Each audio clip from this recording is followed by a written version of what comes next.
Although we will have to wait until tomorrow to see the candidate list of the third way for the European Parliament, we already know that Róża Grafin von Thun-Hohenstein will most likely be the only one in Lower Silesia and Opole. For this member of the European Parliament, working in the European Parliament for the benefit of Poland does not come first.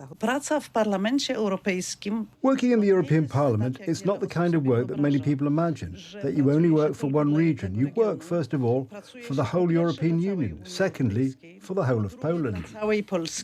Indeed, Grafin von Thun-Hohenstein has repeatedly attacked Poland in the European Parliament, demanding the imposition of penalties on her homeland. Does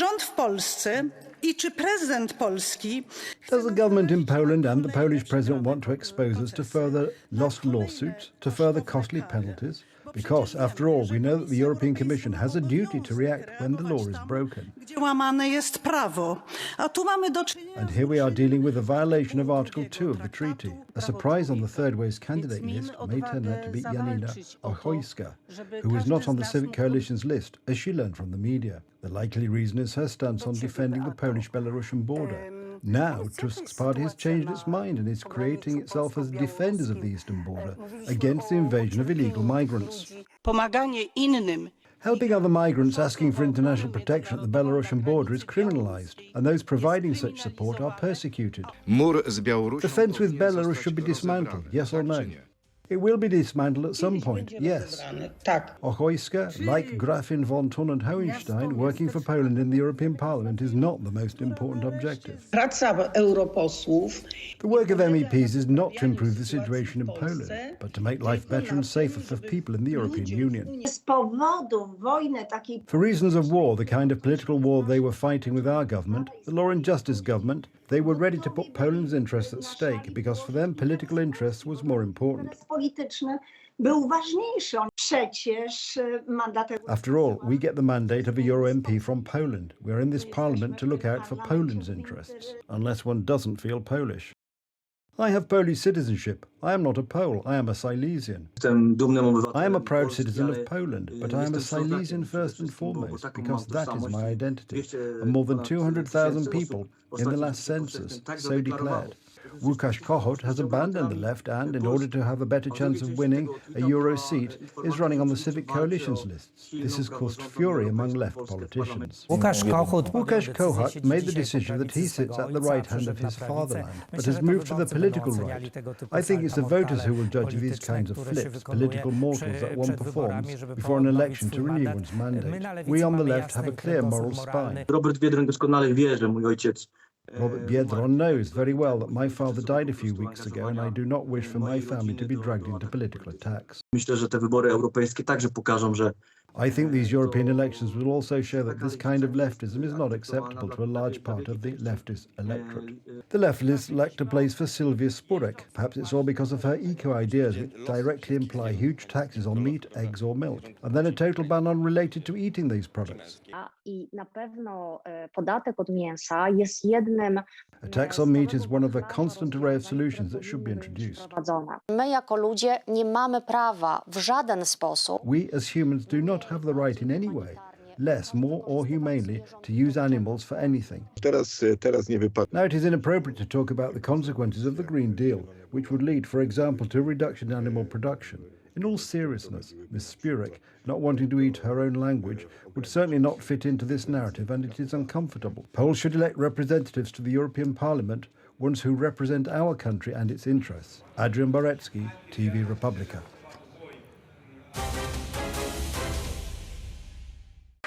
The Prime Minister of Spain, Pedro Sanchez, will remain in office. On Wednesday, 24th of April, he announced his suspension as head of government. The case is related to corruption allegations involving his wife, Begoña Gómez, who is suspected of corruption and paid patronage. Spanish Prime Minister Pedro Sanchez has broken his silence and announced that he is not resigning. I have decided to continue work as Prime Minister. If possible, I will work even harder. This decision does not mean that everything will be the same. Things will be different, and I can guarantee that. That is why I pledge before you to work without rest. As of the 24th of April, Wednesday, the Spanish Prime Minister was suspended of his own accord. This decision is the fruit of the scandal that erupted around his wife, Begoña Gómez. An investigation has been launched into the matter. The woman is suspected of acts of corruption and paid patronage. Pedro Sanchez believes the allegations against his wife are a brutal attack on his family. I must urgently answer the question I keep asking myself. Is it profitable for me to remain in office despite the mudslinging from the right and the far right? As you can see, it has paid off. However, the Spanish head of government's decision is not in line with the will of the majority of Spaniards. According to a poll, nearly 60% demand the resignation of Pedro Sanchez. Over the past few days, the Spanish Prime Minister's leftist party has even organised demonstrations to rally support for the head of government to stay in office. It is good that he will continue his mission. I think at the moment the country doesn't need a new election or a change of government. I expected we would not get rid of him. We are not surprised. We all knew it would end like this. This is a deception against the nation. It seems to me that this is a strategy to hide his family's corruption. It is also about creating himself as a victim. This strategy has been used by him and has brought him results in other elections. Leftist Prime Minister Pedro Sanchez has begun to use the strategy of alienating political opponents. In his eyes, all those who talk about his wife's corruption are radical rightists and fascists who threaten the order of the state. The consensus opinion of many commentators and above all the public is that Prime Minister Sanchez is simply a man sick with power. This is yet another example of the Prime Minister of Spain, like King Louis, equivocating that the state is me. Pedro Sanchez's grouping, the Spanish Socialist Workers' Party, is part of the Party of European Socialists. Interestingly, it was politicians from this formation who played major roles in the corruption scandal in the Euro Parliament, the so-called Qatargate. It was, among others, a socialist from Greece, Eva Kaili, who was arrested in that case. Bribing MEPs to put in legislation coming out of the European Union information that would actually hide the actual actions of some Arab countries that violate human rights. As you can see, corruption problems are a common problem among socialists throughout Europe. Pavel Błoch, TV Republika.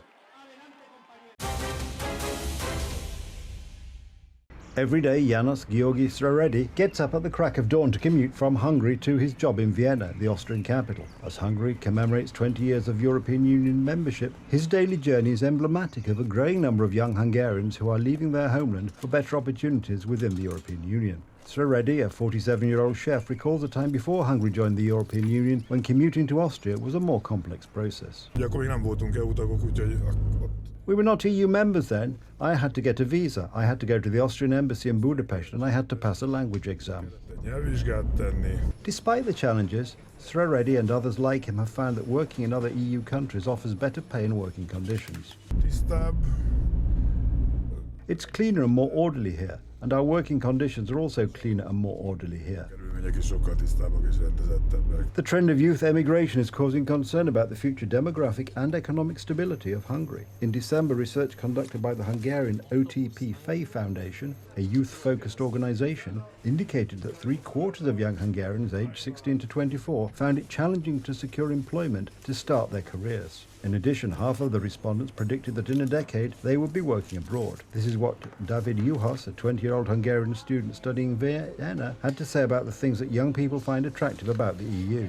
In my eyes, it's a good union which promotes cooperation between countries, and I think the most important aspect, at least for me, of EU is the free movement of goods, services, and people. This makes it very easy to move abroad, study abroad, experience many different cultures without any hassle or visa issues. However, he expressed concern about the political direction Hungary is taking under Prime Minister Viktor Orban, despite it being in the EU.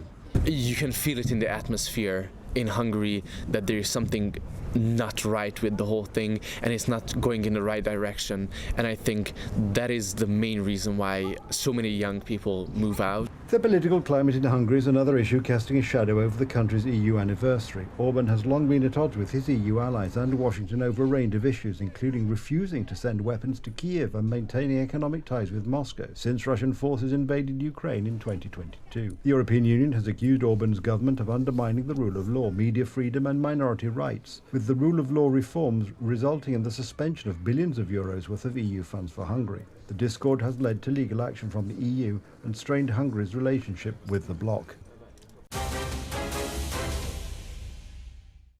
Hail the size of chicken eggs fell in eastern China, causing damage to vehicles and buildings. The hailstorm surprised residents of Fuzhou, and a 20-centimetre quilt of snow covered the northern part of Hebei province. As a result of the hailstorm, the roofs of some residential buildings were ripped off. Meteorologists advise residents to pay close attention to the weather forecast and flee to safety in case of danger. I haven't seen something like this before. I ran as hard as I could, but I didn't manage to escape.